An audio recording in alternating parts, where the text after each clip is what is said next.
Tudo bom? Eu sou Eliakim Batista, da TV Livro, um Zoom literário, que é do grupo editorial Scortese.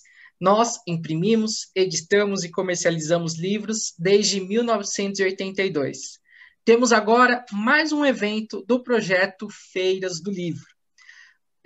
Hoje vamos ter o lançamento do livro Sombra Absoluta, do nosso autor Oswaldo Gomes Júnior. O livro do Oswaldo você encontra na Livrarias Abessa, Livraria do Mercado, Amazon, Lojas Americanas, Estante Virtual e também na Submarino. O microfone de todos agora será desativado e o chat fica aberto para você que queira o seu microfone liberado, fazer uma pergunta para o Oswaldo e vamos começar a nossa entrevista, o nosso bate-papo. Oi, Oswaldo, tudo bem com você? Bem, ele aqui. Que bom, que bom. Mais um livro aí na sua carreira como poeta. Mas antes da gente falar do seu lado escritor, eu quero conhecer o Oswaldo como pessoa, o seu dia a dia, sua profissão. Quem é o Oswaldo Gomes Júnior? Olha, ele aqui. Eu sou Oswaldo Gomes Júnior, sou médico dermatologista, sou formado na Faculdade de Ciências Médicas de Santos, na turma de 1978, né? E em meu viés literário, eu lancei até agora 3 livros pela editora Scortese. Eu lancei o primeiro livro, 1852, 1852, o segundo, Nana, e o terceiro é este, Sombra Absoluta. Há um quarto livro, que vai sair provavelmente em janeiro, está quase pronto já, também pela editora Scortese, Acrósticos e Outros Poemas. E uma editora, logicamente, é um negócio, é uma empresa, e deve ser autossuficiente, né? Ela deve se sustentar. Mas a editora Scortese, ela age como um perfil familiar, a gente parece que está numa família. E isso a gente se sente em casa, e é assim que eu me sinto. Então, eu publiquei 4 livros e estou muito satisfeito com isso. Que bom, parabéns, Oswaldo. É até alegre para nós, né, da equipe, escutar esse lado seu, pessoal, que você se sente em casa na Scortese. É muito gratificante. Muito obrigado, viu? Com certeza. Eu me sinto assim dentro, não porque por minha qualidade, mas porque a editora permite essa abertura. E o atendimento que é feito coloca a gente bem à vontade em relação a isso. Joia, joia. Oswaldo, agora eu quero saber o seu lado como médico, como você escolheu a dermatologia, quando você se formou, você falou que tem um tempinho já, se você tem consultório, se você trabalha em hospital, enfim, o seu lado profissional, eu quero saber um pouquinho. Correto. Então, veja bem, eu formei em 1978. Então, fiz estágio e depois exerço a dermatologia desde mais ou menos 1980. Tenho 40 anos de dermatologia. Embora tenha passado por hospitais e outros locais, o que acontece? Agora eu faço basicamente consultório. Então, tenho meu consultório regular aqui em Santos, atendo normalmente todos os dias, né? E nos momentos que sobra assim, a gente ainda escreve um pouquinho. Mas a base do consultório, a base de toda a minha especialidade é praticamente o consultório. Fazendo 40 anos de atividade, a gente não que esteja reduzindo um pouco, mas nós estamos numa situação bem especial, né? Essa situação de pandemia em que eu tive que parar praticamente 3 meses, mas com todos os cuidados, sabendo a gente lidar com o exercício da medicina, a gente tem que colocar que a gente é médico e precisa, não é que correr risco, mas se puder correr riscos controlados, riscos que a gente possa assim subsidiar, eu acho que vale a pena. Então, eu tenho trabalhado naturalmente, com toda a proteção, com máscara, com acrílico na frente, com janela aberta e atendendo bem espaçado, está dando para fazer. Bacana, bacana, isso é muito legal. Aí agora você me falou que quando você sobra um tempinho você também gosta de escrever, né? Quando que você descobriu o seu lado leitor, o seu lado escritor? Quando você começou a escrever seus livros, você começou a publicar, não sei se esse ano ou ano passado, né? Mas o seu lado escritor mesmo, de você escrever um poema, colocar ali na gaveta, quando que começou isso? Olha, vê bem, eu já não sou muito novo, então as recordações ficam um pouco difíceis da gente ter. Mas é assim, lá na infância, a gente começava, principalmente quando não havia dia de sol a gente queria jogar futebol. Mas quando chovia, a gente pegava os gibis. E é através deles que a gente se iniciou na leitura. Eu acho que todo mundo foi assim, né? Então, daqueles dias chuvosos, que somente tivesse frio, a gente pegava e ia ler um gibi. O que aconteceu? À medida que chegou a adolescência, aí eu comecei a ler mais os jornais. E os jornais, por exemplo, o Jornal da Tarde, que foi um inovador no estilo, o Jornal da Tarde começou em 1966, foi realmente um grande sucesso, tinha um estilo de redação muito diferenciado em relação aos jornais padrões, né? Isso foi na adolescência. Um pouquinho mais adiante, aí já veio o Pasquim. O Pasquim, em 1969, eu já com 17 anos, eu chegava lá na banca de jornal, que chegava o jornal aqui em Santos na quarta-feira, e perguntava, já chegou o Pasquim? Eu falei, não, ele não chegou. E eu mandava para a parte do leitor, e o Jaguar me mandava umas esculhambação de vez em quando, mas mandava. O Jaguar marcou época, né? O próprio Pasquim marcou época. Sim, Era sim. Jaguar, Fortuna, Paulo Francis, foi um jornal que marcou época. E o Pasquim, realmente, foi um grande diferencial. Depois do Pasquim, de 17 anos, eu já comecei a pensar em faculdade, entrar para a faculdade de medicina. E aí eu comecei, dentro da faculdade de medicina, você tem que prestar o vestibular. E no vestibular, o que acontece? Você tem a prova de português, e em português entra a literatura. Né? Entra a literatura. Na literatura, você tem que procurar umas livrarias para ver quem são poetas, quem são escritores, para fazer a prova. E o que aconteceu? Aí eu comecei a procurar ali Álvares de Azevedo, comprei livro de Casimiro de Abreu, Cruz e Souza, coisas assim, lá de trás, né? E comecei a ler. E a partir daí, teve um livro que me marcou muito, e foi que eu comprei nessa fase, foi os 150 sonetos mais célebres da língua portuguesa, de um escritor já falecido, chamado José Chiavo, e esses 150 sonetos merecem realmente o título de 150 sonetos. Pode ter outros que entrem ali, mas eram 150 sonetos do Brasil e de Portugal. Entrava Flor Bela Espanca, de Portugal, entrava Camões, entrava aqui do Brasil, grandes escritores, grandes poetas, né? Principalmente do século XIX. Né? Século XX, Joia. século XX também. A partir daí, eu pensava assim, puxa vida, esses sonetos são muito elitizados. Eu li aquele soneto, eu li aquele livro, acho que é o livro que eu mais li.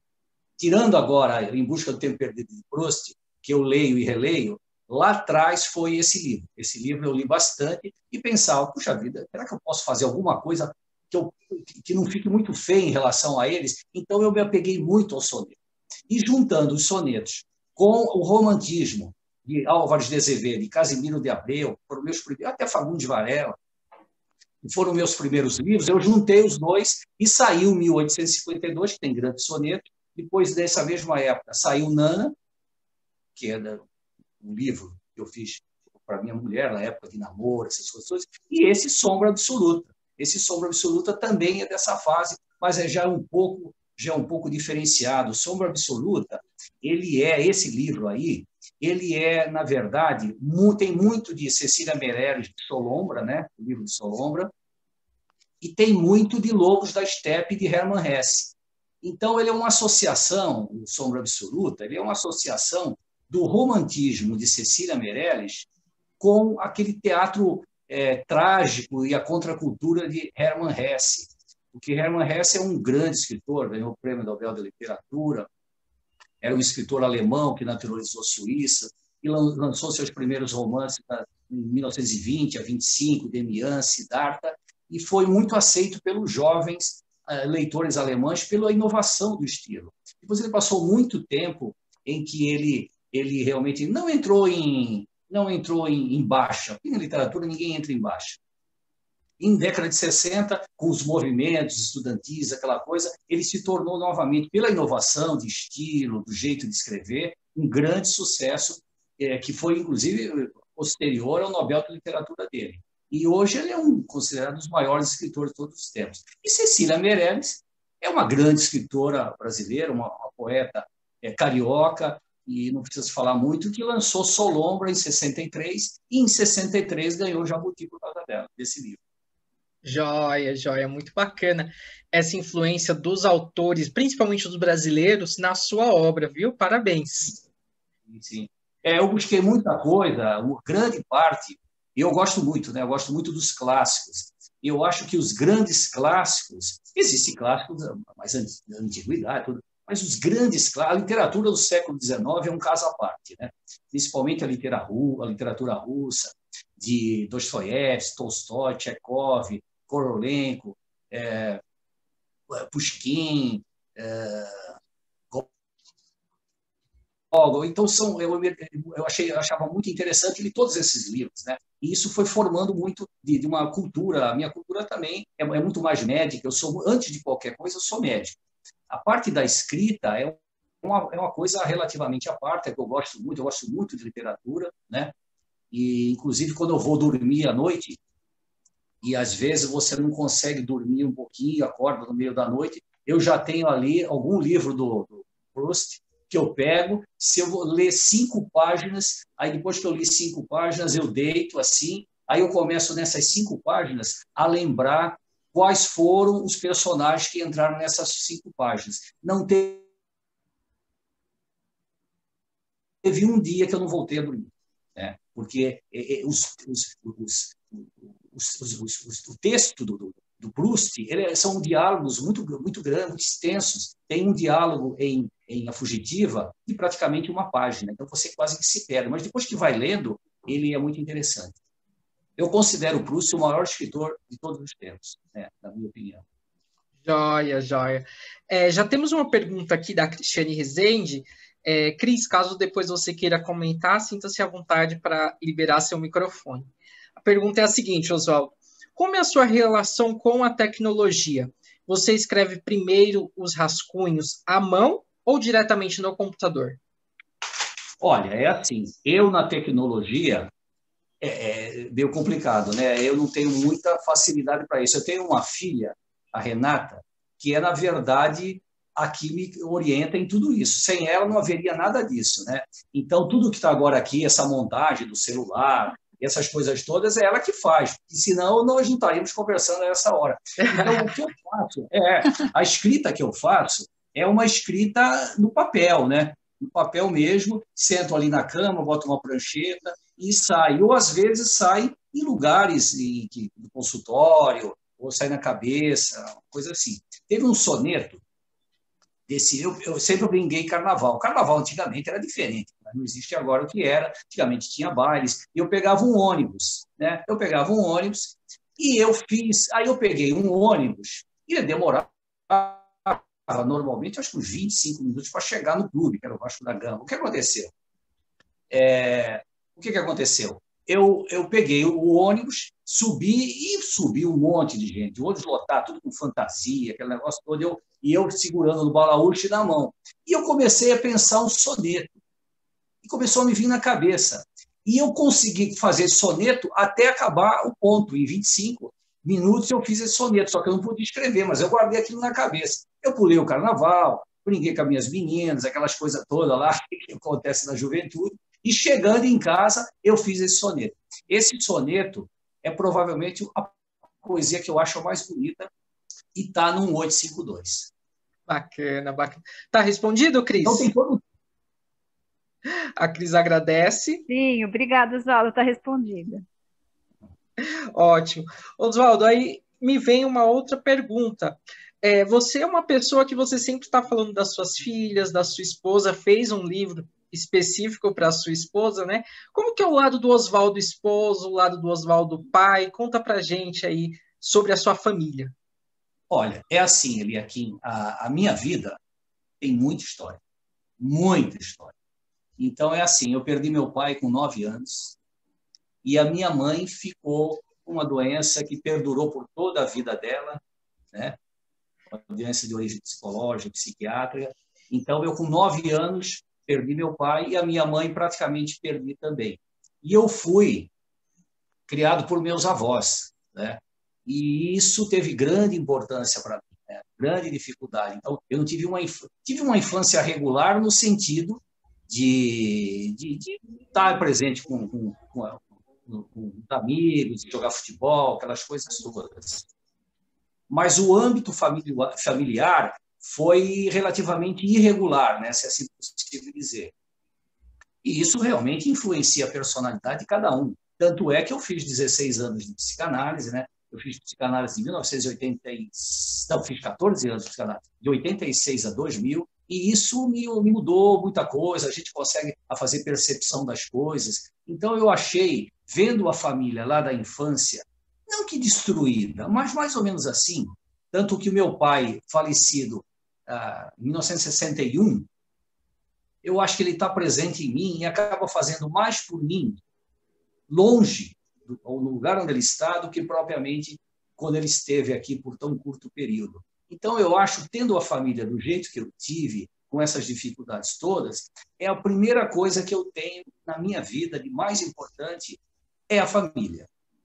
Então, eu tenho a minha mulher, sou casado desde 1979, tenho vou fazer 42 anos de casado, tenho a minha filha Renata, tenho a minha filha Paula. A Paula tem um programa de televisão, ela apresenta um programa Clássicos de Sucesso na televisão aberta, passa pela TV Estado, né? Teve ontem, terça-feira, e a outra, ela é dentista, mas exerce agora, é atriz formada pelo Wolf Maia, lá no Teatro Wolf Maia. Então tem a vida dela, a gente está sempre, muito mora em São Paulo, então quando a gente vai, eu, a minha mulher, a outra filha, vamos a São Paulo, a gente se encontra, vai jantar, vai almoçar. Então a família, para mim, é muito importante, é decisiva e ela, na verdade, preenche o vazio da infância, porque quando você não tem papai e mamãe, tudo é mais difícil, muito difícil, né?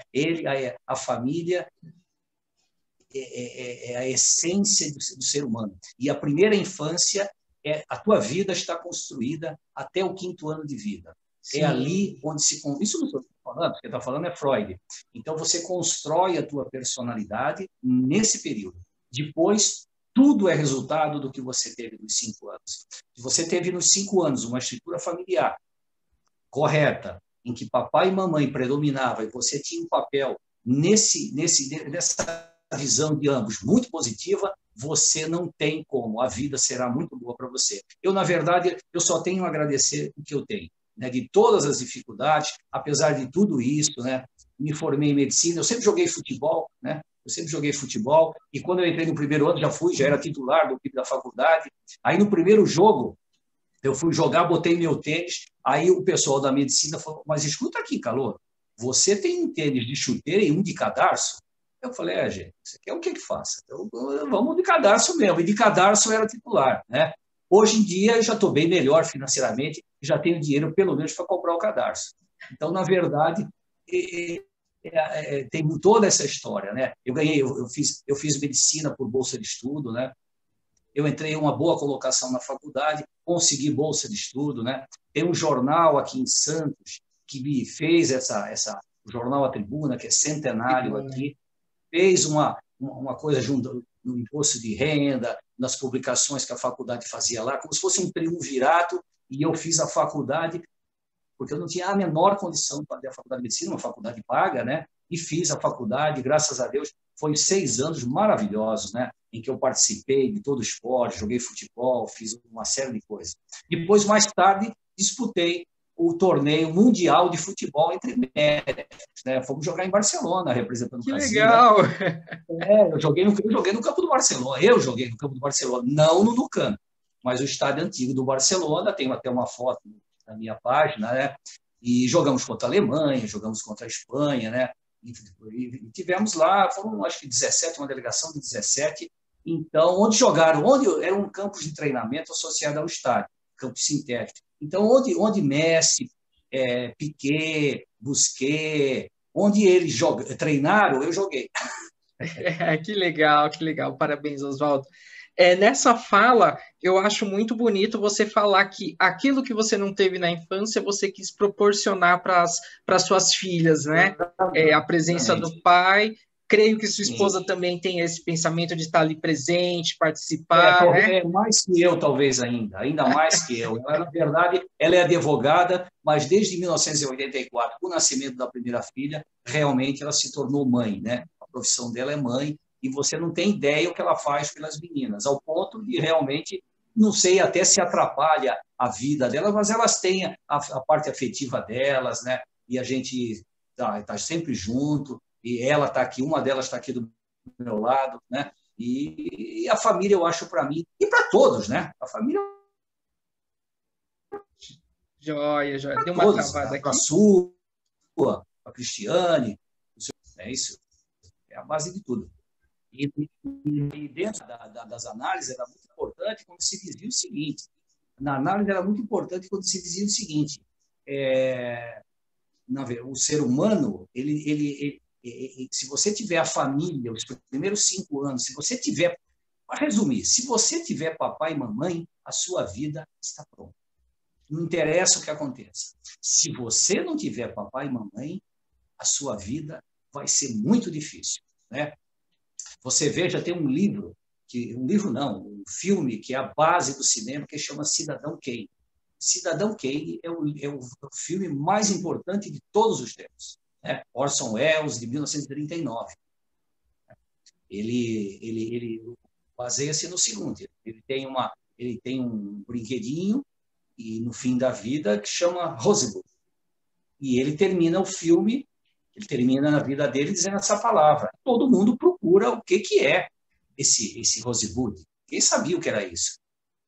E ele, por causa disso, se tornou magnata dos jornais, ele foi candidato a presidente dos Estados Unidos. Ele, na verdade, ele tinha muito dinheiro, ele comprou tudo. Ele tinha uma sala em todos os brinquedos. E por que ele sentia assim? Porque quando ele tinha 5 anos, ele estava com esse brinquedinho na mão, chamado Rosebud.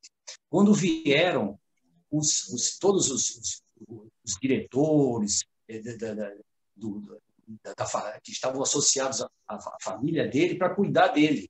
Então, o que ele queria, na verdade, que ele se tornasse também um grande magnata dos jornais, da imprensa. Ele, na verdade, ele não queria isso. Ele queria o brinquedinho, ele queria o Rosebud. Isso ele foi retirado. Isso, na verdade, é um divisor da psicanálise, né? Esse é um divisor da psicanálise. Joia. Então, isso, a família... Pois não. O senhor Joyce Cortés colocou alguns comentários aqui no chat. Eu gostaria de saber se ele quer dar uma palavrinha contigo, Oswaldo. Sim, ele vai falar. Seria só um minutinho. É que o Oswaldo falou tanta coisa boa de uma vez só que eu tenho 4, 5, 6, 7 perguntas. Mas eu vou lembrar uma, quando ele falou do Hermann Hesse, eu também sou fã do Hesse, ele esqueceu do jogo das contas de vidro, que é uma obra-prima. Que é uma obra-prima, né? Agora, eu comecei com o Siddhartha. Eu acho que o Siddhartha é um marco muito importante. Esse é o primeiro assunto. Segundo, você falou sobre futebol. Eu já vi que você gosta muito de futebol, né? Você, com certeza, é santista, é isso? Sou santista. O teu Santos está perdendo, mas tudo bem, o que eu posso fazer? Botou o time reserva lá, não tem como. Eu conheço o Cuca, meu amigo. O Cuca sempre faz isso, quando ele está ameaçado. Num jogo eu ganho, eu perdo, eu empata, né? Mas o Flamengo com a seleção dele, contra uma molecadinha do Santos, não dá, né, pô? Mas o futebol é um negócio, é o que eu ia te perguntar, o futebol é um negócio muito bacana. Eu também joguei quase profissional no Ceará e joguei, fiz um teste aqui no Palmeiras, mas não deu certo, né? E tive o prazer de jogar com o centroavante, que você vai lembrar, que era o Enéas, no tempo do Exército. Lembra do Enéas? Começou na Portuguesa, né? Começou na Portuguesa. É uma época muito boa. E o futebol realmente tem essas boas lembranças, né? Então, você falou de futebol, de Hermann Hesse... O futebol é muito agregador, né? Muito agregador. Muito agregador. O futebol, e se você... Pois não. Por favor. Não, desculpe. Não, o que eu queria dizer é o seguinte, o futebol é muito agregador, porque você tem 10 do seu lado e os 11 que jogam contra você, ou acabam sendo seus amigos também, ou como você pratica futebol, vão te respeitar como amigo, como colega. O futebol, tanto é que a grande parte, eu acho que as maiores amizades que eu tenho é do futebol. Eu tenho amigos lá de trás, eu realmente fiquei muito sentido agora. Eu perdi semana passada 2 grandes amigos que jogaram futebol comigo, né? Jogaram, sei lá, 30 anos juntos, morreram 2 irmãos, um numa semana, outro na semana seguinte, a mulher também faleceu, e isso realmente é como se tivesse eu perdido, me roubado uma parte do meu passado, né? Porque essas pessoas fizeram parte da minha vida, entendeu? Então eu me sinto roubado. Roubado não, porque isso daí é uma coisa dada que é por Deus, e cada um tem o seu momento, a sua hora. E à medida que você vive, à medida que a idade avança, você perde mais amigos. A gente começa a ficar assustado, né? Porque eu já estou com 64, você deve ter praticamente quase a minha idade, né? Eu vou fazer agora, João, em 11 de fevereiro, que eu vou fazer 69. Eu sou de 11 de fevereiro de 52. Bacana. Não parece. Parabéns. Então, a gente vivendo e perdendo amigos. É isso mesmo, são amigos que você construiu ao longo da data. Mas a minha pergunta é, que bacana, não é nem uma pergunta, é uma observação. Bacana você ter juntado literatura com futebol. Não é uma coisa fácil, né? Sim. Lembre-se aí o Nelson Rodrigues e muitos outros que conseguiram fazer isso brilhantemente. É isso que eu queria colocar. Parabéns, viu? Não, muito obrigado pela participação, é sempre uma honra você participar. Eu recebi, na verdade, como disse, da editora História Cortez, todo o carinho para a realização desse... Era um sonho. Você vê, quanto tempo eu guardei isso? Guardei quase 40 anos e fiz quatro livros em praticamente um ano. E esse título seu, Sombra Absoluta, é muito bom, hein? Título bom. Eu achei até que eu quase mudei por causa de Solombra, de Cecília Meirelles. Mas Cecília Meirelles é um caso à parte, então não tem realmente que ter. E eu achei interessante colocar esse título. Muito bom. Parabéns. Muito obrigado, viu? Obrigado. Eu, na verdade, talvez tivesse mais carinho pelos 2 anteriores, porque achei que era mais importante, mas esse está sendo mais procurado do que os 2 anteriores.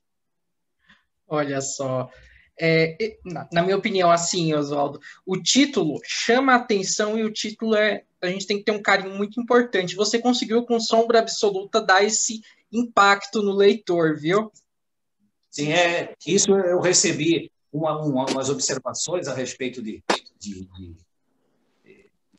leitores, a respeito da capa, que foi muito bonita. Aliás, sim, a capa da Cortez é um caso à parte, né, também, ela é excelente e me deu grande ajuda. Então, essa capa é muito dela também. A minha filha faz aquelas coisinhas e ela acerta tudo, tem muita paciência, às vezes eu quero assim, eu faço um jeito e ela responde com mais jeito ainda, e a gente se entende muito bem. Legal. E por que o título Sombra Absoluta?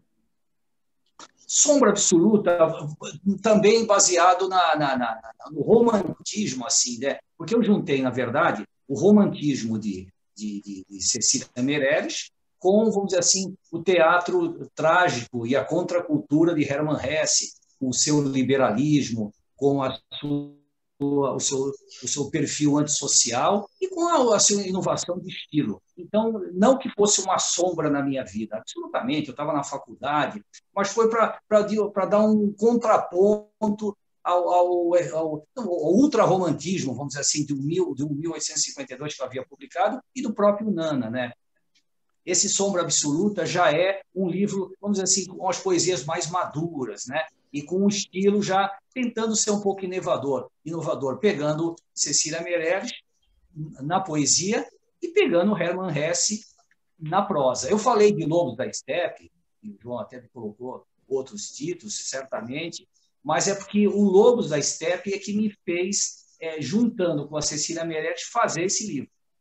Então, eu usei muito, tanto é que eu uso muito lobo aqui dentro desse livro. Tem muito lobo, tem estepe, né? Tem sombra, tem uma série de coisas.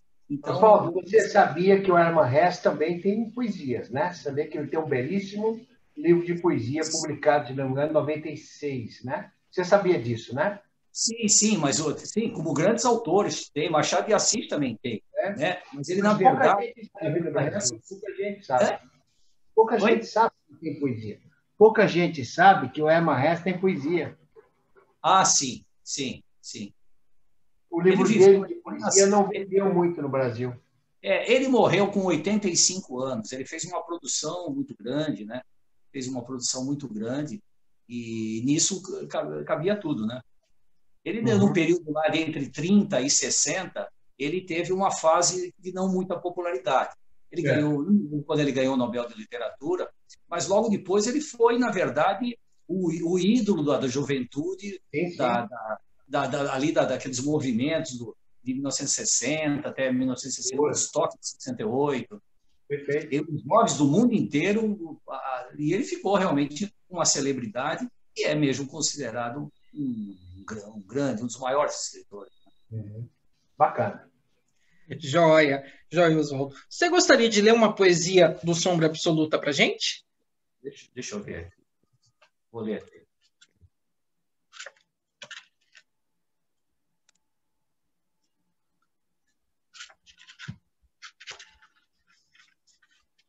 Pode ser? Pode. Então, olha, o livro Sombra Absoluta, ele não tem títulos, todos são poemas numerados, né? Então, esse é o poema, por exemplo, o poema 18.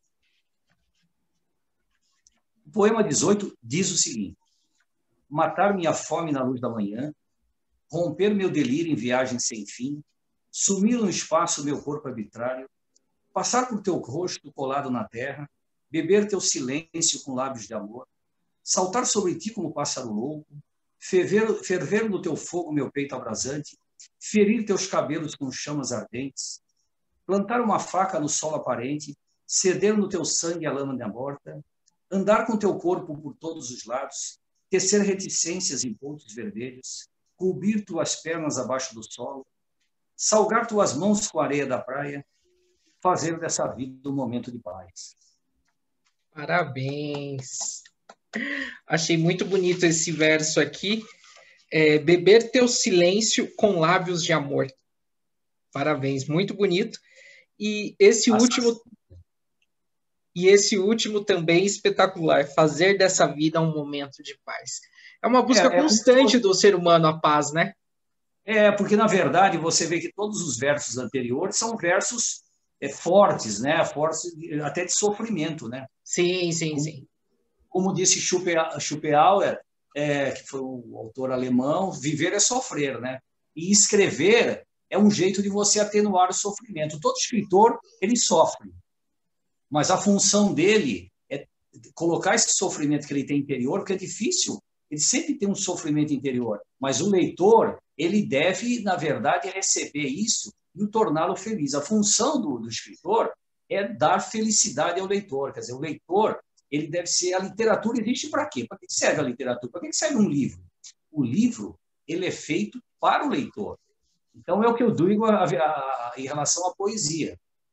Hoje em dia se fala que a poesia não vende e a prosa vende. É verdade. Se você pegar numa livraria, grande parte, o livro de poesia entra lá no 50º, 60º.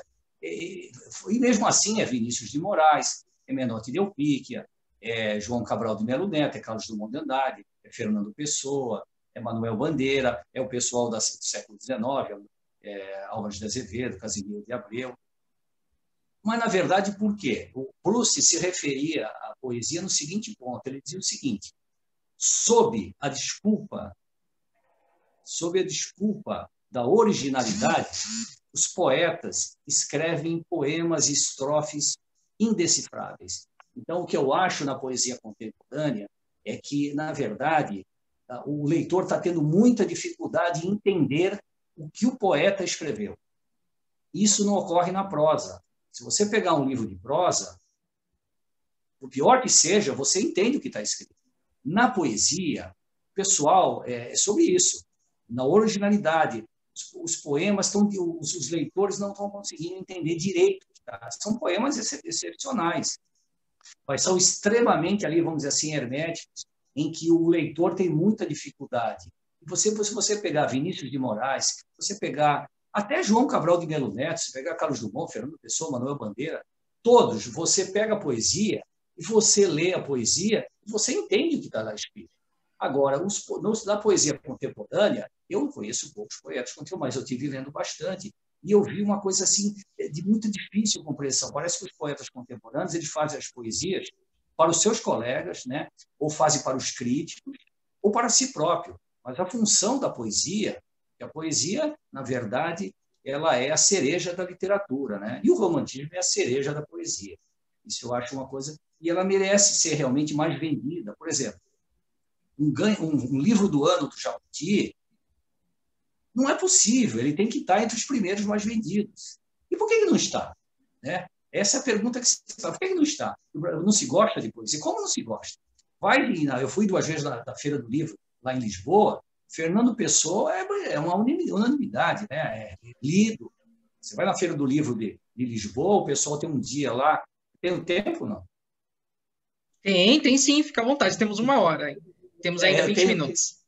Então, eu fui 2 vezes, fui em 2017 e fui em 2019. Tem um dia lá de oferta, o pessoal...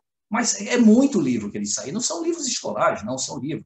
Então, o português lá, o pessoal de Lisboa, lê muita literatura. Eu sempre dizia que o Brasil foi uma colônia de Portugal. E hoje em dia eu acho que até Portugal é uma colônia do Brasil sobre vários pontos. Mas não na literatura. Não na literatura. A literatura, realmente, o pessoal de Portugal lê. Lê, e eu vejo nisso na Feira do Livro de Lisboa. O pessoal daqui lê também. Mas há uma dificuldade maior. E acho que a poesia, na verdade...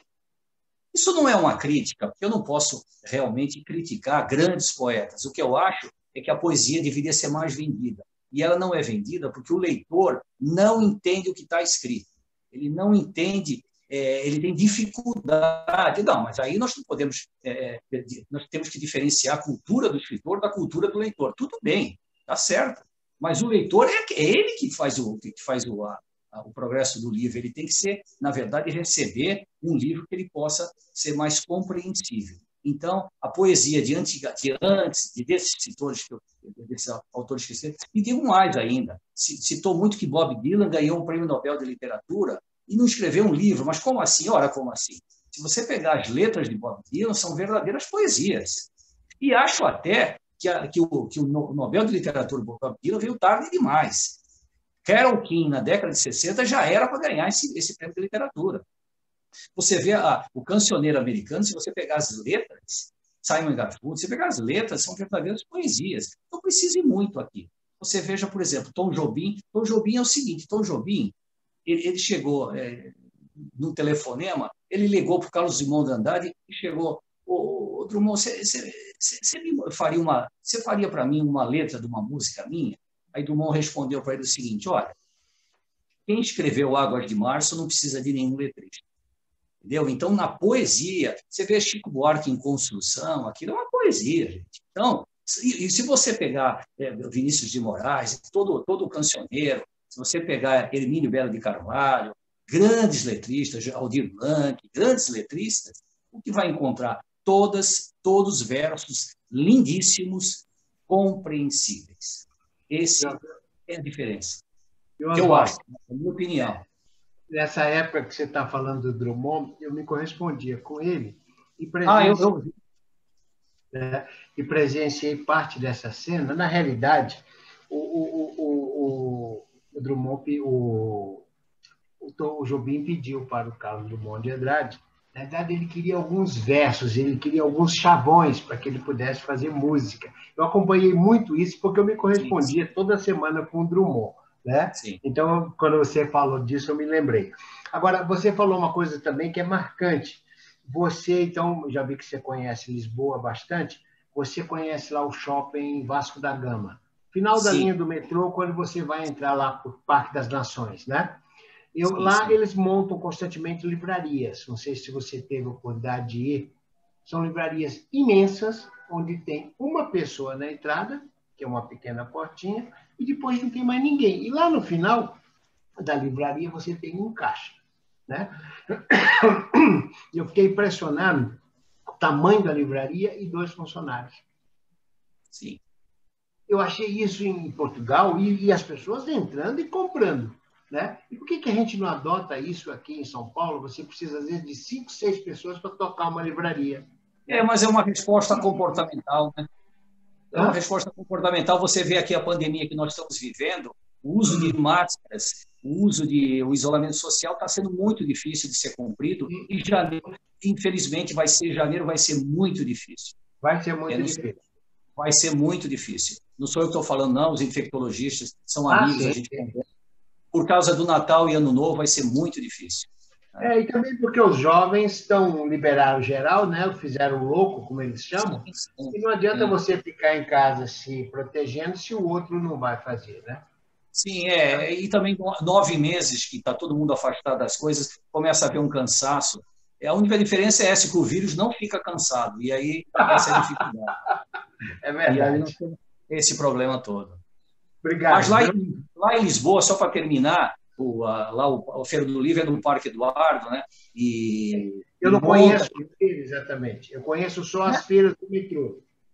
Ah, tá. O Não fui Parque na Eduardo. Bienal de Lisboa, porque eu geralmente quando eu vou sempre eu vou lá para o Parque das Nações, lá Sim, e eu uso o metrô. E eu sei que essa estação Vasco da Gama fica no final, né? sim, E sim. lá tem essa livraria que é um espetáculo. Você compra livros bons e baratos e ninguém te perturba. Você foi na Bertrand, não? Não conheço, não conheço, mas é muito grande. Eu fui muito amigo do Altair Ferreira Brasil, que era o representante da Bertrand aqui no Brasil. Ah, E tá. é um negócio, fomos muito amigos. O que eu sei da Bertrand, sei pelo Altair. Você sabe que, baseado nisso, então, só para terminar, eu coloquei no Facebook, eu coloquei minhas poesias e lancei muito para Lisboa, Porto, Coimbra, Sintra, e o Facebook me deu um apanhado de 4 anos que eu fiz no Facebook, com todas as poesias, 675 mil visualizações. Meu Deus, que maravilha. Considerando que a Agostina, que é a grande poeta falecida recentemente, vendia 500 livros por mês, eu, num dia, numa postagem de R$ 8 no Facebook, como postei ontem, tem 1.200 visualizações, ou seja, são 1.200 pessoas que estão lendo a minha poesia. Né? Eu até Bacana. brinco que lá em Lisboa, para terminar, lá em Lisboa, tirando o Cristiano Ronaldo e agora o Jorge Jesus, eu sou talvez o mais conhecido lá. Se eu passar Se eu passar pela rua, ninguém sabe quem eu sou. Mas se botar meu nome lá, eu falei, olha, eu até pensei numa livraria de mandar para lá alguma coisa, e tanto é que eu fiz o e-book baseado nisso. Eu É não posso fazer complicado, isso. viu? É complicado. Eu vou te colocar duas informações, porque eu estou sempre em ligação com eles por causa da Migrap. Primeira vantagem que eles levam, o incentivo pelo livro. Lá o governo já compra de saída 500 exemplares de cada publicação. Aqui a gente não consegue vender um, tá certo? Tá, Então, lá, tá. isso é um grande fator. E segundo, o problema da taxação. O livro daqui para lá paga imposto, e de lá para cá, não. Então, isso é uma barreira terrível que o governo nunca tentou quebrar. Então, o livro de Portugal chegou aqui com um preço muito bom, Sim, sim, mas não consegue sair do Brasil. Ao inverso. Então, nós vamos ter que um dia quebrar essa barreira, né? Então, primeiro o governo sim, compra. Quando ele compra 500 exemplares, você já tem um custo bem mais barato da edição. sim, É sim. isso. Ótimo, então. Ok, Oswaldo, Lequim? vamos lá. Oswaldo, a Cristiane tem mais um comentário aqui. O Oswaldo é um grande ser humano, senhor humano. Dá para sentir isso no contato com ele e a família é belíssima. Muito obrigado. A Cristiane também é um caso à parte. A Cristiane foi o meu primeiro contato aí na editora, me recebeu muito bem. E todos os contatos que eu tenho com todas as pessoas da editora sempre foi de carinho, de compreensão, de uma reciprocidade. Né? Então, na verdade, eu recebi uma indicação da Sportesse no supermercado. Né? Olha só! No supermercado. Eu estava com a minha filha, a outra que fez teatro, e ela conhece muita gente, que conhece o pessoal da Globo, aquela coisa toda. Sim. E eu encontrei uma amiga dela que, por acaso, tinha publicado na Scortese, Amanda, não me lembro direito o nome dela. E ela que me indicou, eu tinha aquilo na cabeça. E eu falei, não tem como, né? É aqui mesmo, porque eu tinha levado meus livros lá para 3 editoras de Lisboa. Deixei na editora Porto, que me respondeu otimamente, me devolvendo os livros, me pediu até que eu desse o endereço de uma morada lá em Portugal, que é assim que se define, para devolver os meus originais. Né? Porque eu, na minha época, antes de mandar para lá, eu botei todas dentro de uma carta registrada e enderecei a mim mesmo. Né? Os escritores antigos faziam isso, como prova de direitos autorais. Né? Deixa tudo fechado. Se houver algum litígio, alguma coisa, é só abrir os envelopes na presença do advogado. Entendeu? Então, os escritores da antiga faziam isso. Como prova de direito autoral, eles mandavam os seus escritos para si próprio, dentro de uma carta registrada, e a postagem do correio era a prova que deveria anteceder a publicação de um outro que se dizia autor das mesmas. Exatamente. O segundo foi a editora Cotovia, que acabou de fechar, né? Acabou de fechar. E o terceiro foi a Tintas da China, que, na verdade, acabou extraviando tudo. Uma vez estava com o Pedro Mexia, outra vez estava numa outra casa de fora, e realmente eu fiquei com dificuldades lá em Portugal, né? Mas tudo bem. Aí aqui no Brasil, na Escortece, eu consegui, na verdade, o que eu queria. Bacana, bacana. Oswaldo, vamos fazer um bate e volta? Tá. Eu pergunto, você responde a primeira coisa que vier na sua cabeça, tá ok? Tá bom. O que você gosta além de ler e escrever? Jogar futebol. Algum lema ou pensamento da sua vida? Olha, eu não sei, eu tenho uma frase que persiste muito comigo. A infância é tudo. Legal, legal. Uma paixão? A minha família. Que lindo. Um desafio?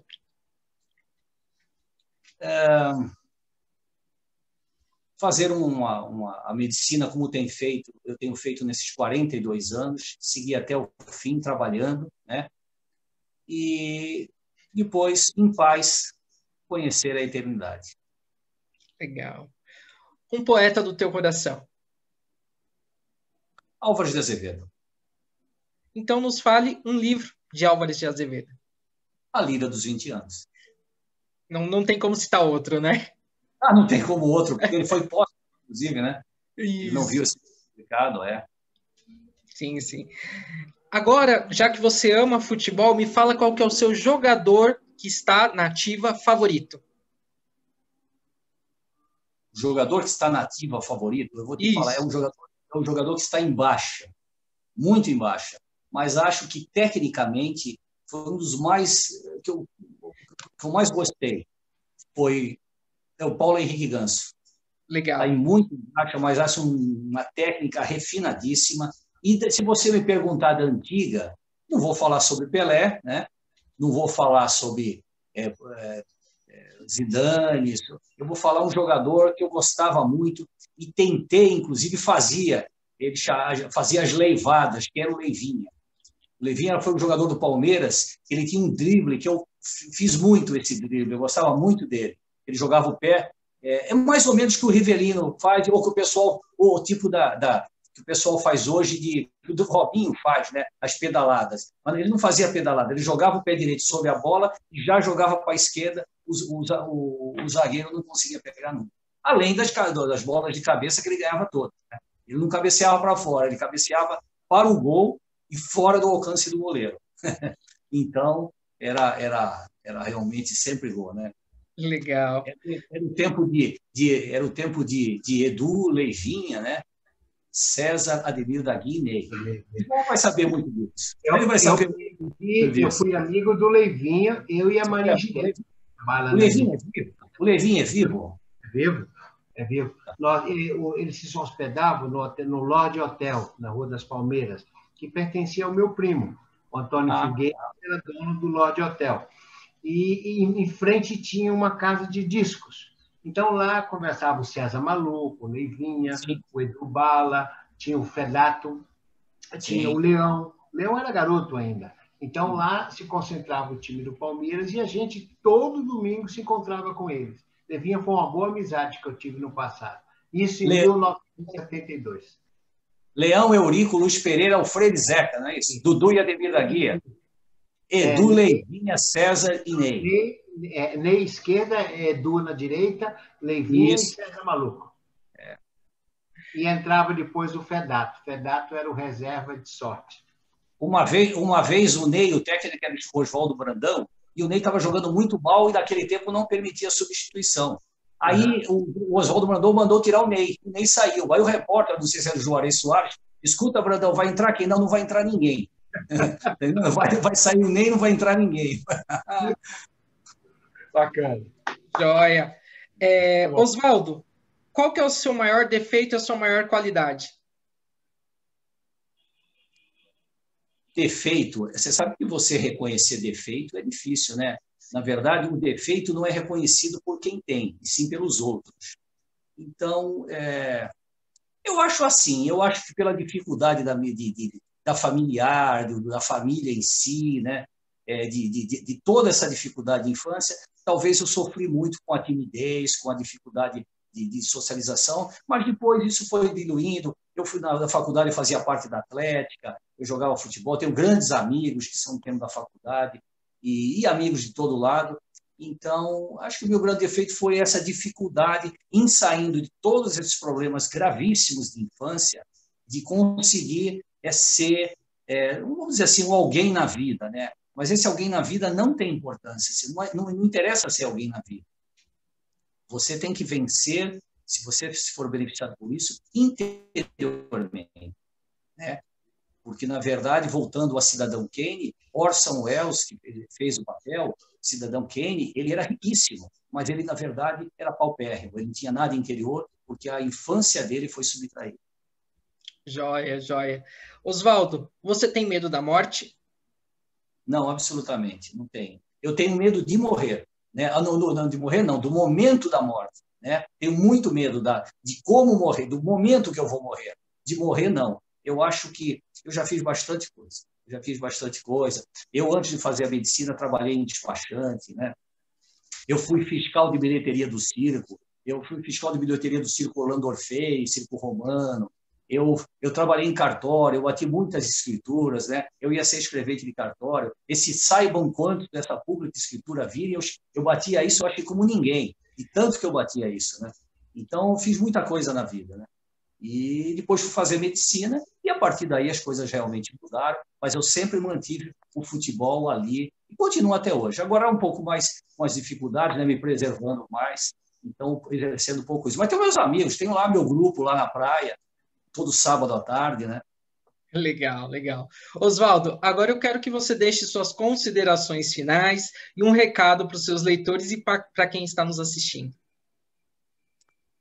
Olha, na verdade eu fiz esses livros, esses 4 livros, muito mais pelaquilo que me representava na minha juventude. Achava que isso, na verdade, eu tinha, não vou dizer um dom, mas uma facilidade para isso, e eu acho que fiz poesias realmente bonitas, né? Eu, por exemplo, do mesmo jeito que eu acho que jogava bem futebol, eu acho que basquete e vôlei eu era um desastre.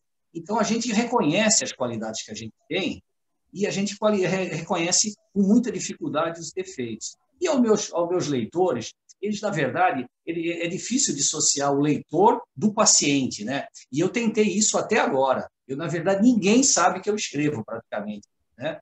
Eu tenho um sócio meu, que é um cirurgião plástico, ele agora teve que se afastar, que ele teve Covid, ele trabalhou 30 anos comigo. Ele não sabe que eu escrevo poesia.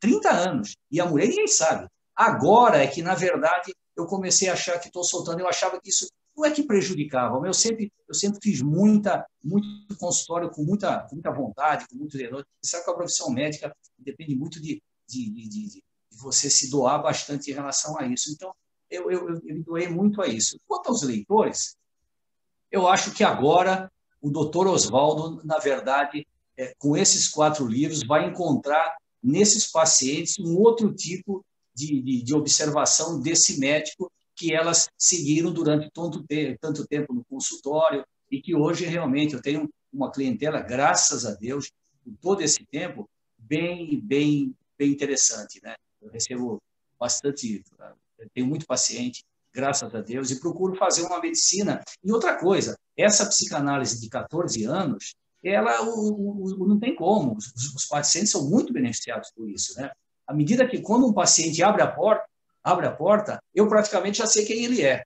Só do jeito de abrir a porta, do jeito que eu vejo ele, do jeito como eu vejo você, do jeito que eu vejo o São João. Na verdade, eu sei muito de cada um, porque 14 anos, com psicanalista base, é muita diferença, né? Além da infância, né? Essa infância toda atribulada, mais a psicanálise, me levou a uma situação que eu reconheço que não beira a normalidade, né? Porque foi muita dificuldade e depois veio a psicanálise. Então, isso eu joguei tudo na medicina. E eu acho que, na verdade, os pacientes são muito beneficiados com isso. Na verdade, como diz a minha filha, que está aqui comigo, você se importa. Eu, na verdade, me importo, né? Na verdade, elas sabem disso quando eu chego em casa. Tem um caso que eu achei, porque a gente não tem como resolver todos os casos, é impossível isso. Mas se eu não encaminhei direito um caso, eu, na verdade, não é que eu sofro com isso, mas é quase isso, né? É quase isso, porque, na verdade, a medicina é uma profissão extraordinária. Parabéns, parabéns. Quando você fala da medicina, seus olhos brilham. É verdade. E agora, deixo o último recado, que o livro Sombra Absoluta e também os demais livros do Oswaldo você encontra na livraria Asa Bessa, na livraria do Mercado, Amazon, Lojas Americanas, Estante Virtual e também na Submarino. Agora eu peço que todos desativem seu microfone e vamos homenagear o Oswaldo com uma salva de palmas. Parabéns, Oswaldo. Parabéns. Uhul! Grande ser humano. Parabéns, Oswaldo. Sucesso. Parabéns. Parabéns, Oswaldo. Parabéns. Um abraço, Oswaldo. Obrigado, viu? Obrigado a todos vocês. Muito obrigado.